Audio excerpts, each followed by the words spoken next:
गरीब भाई की अमीर बहन। किशोर और पिद्दी दो भाई बहन थे। पिद्दी बहुत खर्चीले स्वभाव की थी। वो जितना कमाती अपने ऐशो आराम में पैसे उड़ा दिया करती। लेकिन किशोर समझदार था, घर को साथ लेकर चलना जानता था।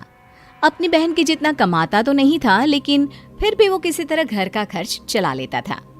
एक दिन पिद्दी किशोर से कहती है, किशोर, तुम थोड़ा ज्यादा क्यों नहीं कमाते?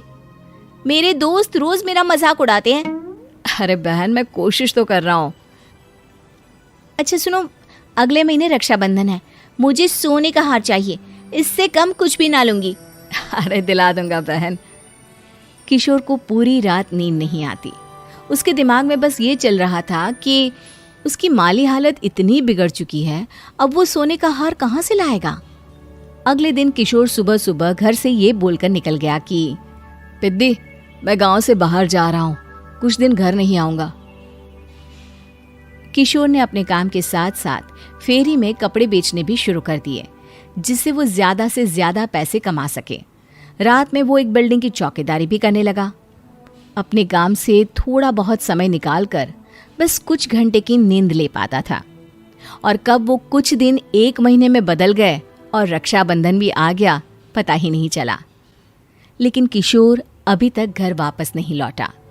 जहां वो काम करता था, पिद्दी के नाम का गुल्लक रखा हुआ था। किशोर ने उस गुल्लक को फोड़ा और सारे पैसे इकट्ठा करके एक सोने का हार खरीद लिया। घर में पिद्दी किशोर का इंतजार कर रही थी। तभी किशोर आता है। कहाँ चले गए थे? 4 दिन का कहा था और 1 महीने से पता नहीं कहाँ गायब हो गए थे। मैंने बस एक हार मांगा था और तुमने तो घर ही छोड़ दिया। अरे मुझे थोड़ा काम मिल गया था। कुछ नहीं, सब समझती हूँ, बहाने थे तुम्हारे। अपनी बहन के लिए इतना भी नहीं कर सकते, कैसे भाई हो? चलो यहाँ बैठो, राखी बांधती हूँ। पिद्दी ने किशोर को राखी बांधी। वैसे ही किशोर ने अपनी बहन के हाथ में सोने का हार रख दिया। उसकी खुशी का कोई ठिकाना नहीं था। वो मिठाई खिलाए बिना ही नेकलेस लेकर चली गई और शीशे के सामने अपने गले में हार रखकर देखने लगी। किशोर ने लड्डू उठाया और खुद ही खा लिया। ऐसे कई साल गुजर गए। एक दिन पिद्दी की नौकरी छूट गई। अब वो पूरी तरह किशोर पर डिपेंड हो गई थी। आए दिन किशोर को अपने महंगे महंगे शौक गिनाकर उससे पैसे मांगा करती थी।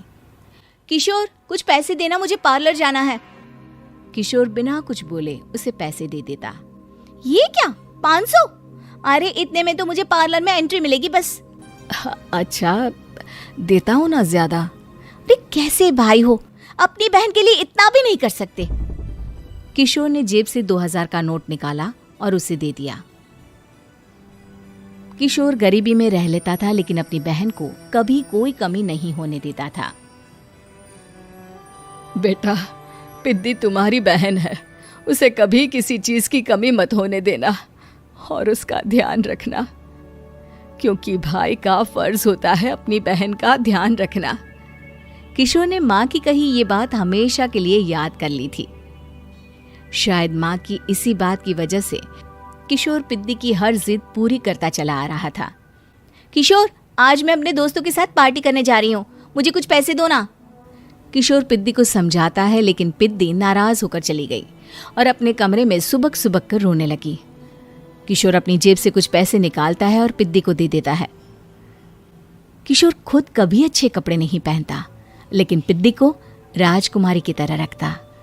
पिद्दी के जाने के बाद किशोर अपने काम पर निकल गया। एक तरफ पिद्दी अपने दोस्तों के साथ मस्ती कर रही थी, तो वहीं दूसरी तरफ किशोर पैसे कमाने के लिए कड़ी मेहनत कर रहा था। कुछ और दिन ऐसे ही बीत गए। एक दिन पिद्दी एक लड़के को लेकर घर आई और उसे किशोर से मिलवाया। किशोर, मुझे इस लड़के से शादी करनी है, लेकिन इनके मम्मी पापा बोल रहे हैं कि उनको दहेज में एक कार चाहिए, तभी वो मेरा और पंकज का रिश्ता कबूल करेंगे। लेकिन बहन, कार खरीदना कोई सब्जी खरीदने के बराबर तो नहीं है। अरे कैसे भाई हो तुम, अपनी बहन के लिए इतना नहीं कर सकते? देखो, मैं ज्यादा इंतजार नहीं कर सकती, तुम्हें 1 साल में मेरे लिए कार खरीदनी ही होगी। अच्छा पंकज, एक काम करो, कल तुम अपने माता पिता को घर बुला लो, मैं उनसे तुम्हारे और पिद्दी के रिश्ते की बात कर लेता हूँ। अगले दिन किशोर के छोटे से घर में पंकज और उसके माता पिता आते हैं। बेटा, तुम्हारी बहन ने हमारी शर्त तो बता ही दी होगी। जी। बेटा, तुम तो इतने छोटे घर में रहते हो, दहेज कहाँ से लाओगे? मैं अपनी बहन की खुशी के लिए सब कुछ कर सकता हूँ। पंकज और पिद्दी का रिश्ता तय हो जाता है। किशोर अब अपनी क्षमता से 4 गुना ज्यादा काम करने लगता है। सुबह सबके घरों में न्यूज़पेपर फेंकता, दिन में मजदूरी करता और रात में चौकीदारी करता। खूब मेहनत करके किशोर ने अपनी बहन की शादी के लिए पैसे जुटा लिए। उसने अपनी बहन के लिए कार खरीद ली।